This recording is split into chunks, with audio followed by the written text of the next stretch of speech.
আসসালামু আলাইকুম, শুভ সকাল সকলকে। দেখুন মহাখালী রাস্তার পরিস্থিতি। আহ, এই মুহূর্তে আপনি যদি আমক বাজার বা টাঙ্গাইল বাস স্ট্যান্ড দিকে যাইতে চান তাহলে অনায়াসে চলে যেতে পারবেন, কারণ এই রাস্তাটা পুরোপুরি ফাঁকা আছে। আর যদি ফার্মগেট দিকে যাইতে চান তো অবশ্যই হালকা মাঝারি জামা পড়তে হবে। এগুলো আছে মহাখালীর আপডেট।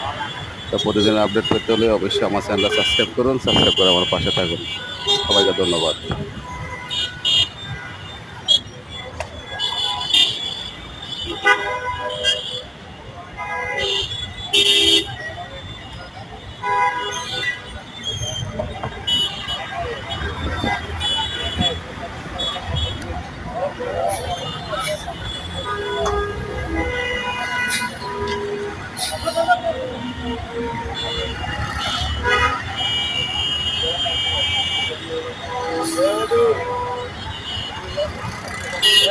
Aduh.